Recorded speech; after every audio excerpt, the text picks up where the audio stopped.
कि राखी कब बनवाए। पहले तो ये बताओ राखी किसको बांधी जाती है? किसको राखी बांधी जाती है? रक्षा करने वाले को। अब तुम्हारी बहन तुम्हारे साथ चल रही है और तुम्हारी जिंदगी में हर पल वो तुम्हारा साथ दे रही है कि नहीं? रक्षा करने वाली राखी आप अपनी बहन को भी बांध सकते हो। दो बेटियां आपस में बात कर रही थी, मेरा भाई नहीं है गुरुजी, मैं क्या मेरे बुआ के लड़के को राखी बांधने जाऊं? मैं क्या मेरे मामा के बच्चे को राखी बांधने जाऊं? मैं क्या उसको? राखी बंधवाने वाले के मन में ही नहीं है, क्योंकि उसके मन में आ रहा है 500 रुपए देना पड़ेगा, उसकी मम्मी के मन में आ रहा है कपड़े दिलवाना पड़ेंगे। पर तुम्हारे भीतर ऐसा भ्रम उत्पन्न कर दिया कि राखी के लिए लड़का होना जरूरी है, भाई होना जरूरी है। शिव महापुराण कथा कहती है जो तुम्हारी रक्षा करे राखी उसके हाथ में होना चाहिए। तुम्हारी बहन जरूरी नहीं कि भाई होगा तो राखी बांधेगी, तुम्हारी बहन तुम्हारी रक्षा कर रही है, राखी बांधिए। रक्षा करने वाला पिता भी होता है, बेटी अपने बाप के हाथ में भी राखी बांध सकती है, वो रक्षा करता है। भाई रक्षा करने वाला है, भाई के हाथ में राखी बांधी है। और मेरा गणेश, मेरा शिव, मेरा ओघड़दानी, मेरा लड्डू गोपाल, मेरा कृष्णा, मेरा राम, जो भगवान तुम्हारे घर में है, राखी उनको भी बांधिए, वो तुम्हारी रक्षा करते हैं। राखी गुरु को भी बांधी जाती है, क्योंकि गुरु रक्षा करने वाला होता है, मार्ग प्रशस्त करने वाला होता है। राखी हमारी जिंदगी का एक सुख देने वाली, राखी हमारी, ऐसा नहीं कि केवल मनुष्य को राखी बनती है, आपके गौ माता भी अगर आपके यहाँ है तो गाय भी तो आपकी रक्षा करने वाली है, वो उसकी रक्षा भी हमें करना है और वो हमारी रक्षा करे। जिस वृक्ष को तुमने बड़ा करा, एक पेड़ को तुमने पाला बड़ा करा, उस पेड़ को तुम अपना बनाकर, अपना जानकर वृक्ष को उस लायक तुमने बना दिया कि वो दुनिया की रक्षा करेगा। उस वृक्ष को ऐसा बना दिया कि दुनिया को छाया देगा। उस वृक्ष को ऐसा बना दिया कि यह दुनिया का भरण पोषण करेगा। तो वो वृक्ष भी दुनिया की रक्षा करने वाला है। प्रकृति से प्रेम करो और पेड़ को भी राखी बांध सकते हो। रक्षा करने वाले को राखी, जो तुम्हारी रक्षा करे।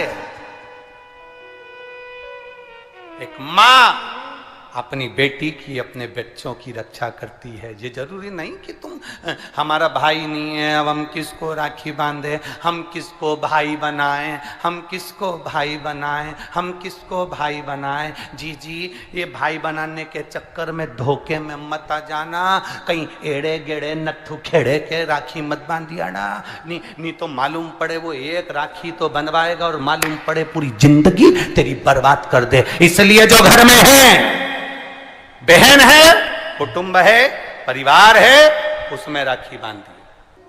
बहुत भ्रम फैला रहे हैं लोग, नाटकों के माध्यम से बहुत भ्रम फैला रहे हैं। कितना सुंदर व्याख्यान। तो राखी कब बांधे हैं? अब मूल प्रसंग तो छूट ही गया, कब बांधे? अब तुम बोलो। मेरा निवेदन केवल इतना है, आप बाबा का स्मरण कर कर, बाबा का नाम लेकर, वैसे तो शिव का नाम ऐसा है कि वो अजर और अमर है। मेरे बाबा का बनाई गई हर घड़ी, हर पल, हर क्षण मेरे बाबा का है। उसका नाम लेकर रात्रि के 9 बजे के बाद आप भगवान की राखी का स्मरण कर कर बांधो, कोई मना नहीं। शिव तत्व को। त्योहार कब का है? राखी का त्योहार कब लिखा है पंचांगों में, कैलेंडर में? का तो मनाना, दिल से मना, आनंद के साथ। अब किसी ने पूछा कि गुरुजी राखी बांधने का तो ठीक है, आपने मुहूर्त बता दिया, मम्मी गुलाब जामुन बनाई, वो कब खाए? तो निवेदन है, जब तुम्हारी मर्जी पड़े दिन भर। राखी में भद्रा है, खाने में भद्रा नहीं है। तुम तो अच्छे से खाओ डपट के, कोई मना, तुम खाओ दिल से। तुम्हारा दिन भर ऐसा बीतना चाहिए, ऐसा नहीं कि मुंह उतार के बैठे रहो राखी तो, पर दिन भर तुम्हारे चेहरे पर प्रसन्नता होना चाहिए और मिठाई का आनंद होना चाहिए। दिन भर तुम्हारे चेहरे पर प्रसन्नता हो कि आज रक्षाबंधन है। नहीं तो त्योहार को तुम छोटा कर दो, सुकुड़ दो, ऐसा नहीं। बड़ा हमारा दिन भर त्योहार रक्षाबंधन का, खूब एंजॉय करो, अपने जीवन को आनंदित करो। और मेरे भोलेनाथ को आप अपना भाई बनाओ, मेरे शंकर को अपना रक्षा करता बनाओ। मेरा देव अधिदेव महादेव तुम्हारे से कदम मिलाकर चले, यही भाव रखते हैं। शिव तत्व की प्राप्ति, शंकर का अनुभव करो, भगवान की भक्ति करो, शिव की आराधना। ईंट ऊपर हो जाए, उसके बाद आप भगवान का भजन करते हुए खूब रक्षाबंधन का त्योहार आनंद से मनाइए। शिव की भक्ति को प्राप्त, जैसे उसमें श्रीफल, जिसमें जल हो, पानी हो, और पानी वाला फल जब हाथ में देकर रक्षा सूत्र बांधती है बहन, तो भाई का भी घर भरा रहता है और बहन का भी घर भरा रहता है। भाई का भी घर भरा और बहन का भी, जिसमें जल भरा हो, जिसमें पानी भरा हो, वो श्रीफल होना चाहिए। और गोला पर हाथ में जब रक्षा सूत्र बंधे, जब राखी बंधे, तो तुम्हारे हाथ में श्रीफल होना चाहिए, नारियल होना चाहिए। क्यों? पहले की श्रीफल कार्तिक बाबा का प्रतीक है, श्रीफल संत का प्रतीक है, स्कंद का प्रतीक है। फल की मूलता है, यहां नारियल का जो श्रीफल है उसकी मूलता है। और कितनी सुंदर।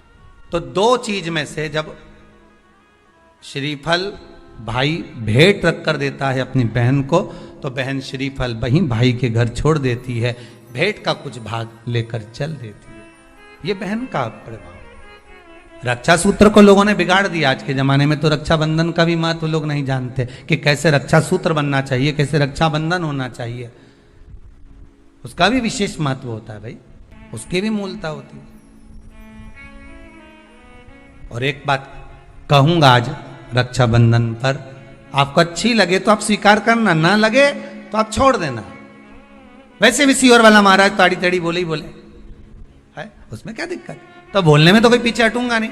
एक निवेदन आप सबसे करूंगा, आपको अच्छा लगे अपने जीवन में उतारिएगा, ना लगे कोई बात नहीं, छोड़ दीजिएगा, पर उतारना जरूर। बहन से प्रॉपर्टी के चक्कर में कितना भी झगड़ा चल रहा हो, बहन का भाई से एक मकान के चक्कर में कितना भी झगड़ा चल रहा हो, संपदा के चक्कर में कितना भी झगड़ा चल रहा हो, तो भी निवेदन करूंगा, बहन और भाई तुम खूब लड़ो प्रॉपर्टी और जमीन के लिए, पर रक्षाबंधन के दिन कम से कम एक दूसरे के नहीं भी जाओ तो फोन लगाकर जीजी और बहन भाई से, भाई बहन से एक बार तो बात कर लो, क्योंकि धन अपनी जगह रह जाएगा साहब। वहां धन नहीं जाने वाला, आपका व्यवहार जाने वाला है, आपका प्रेम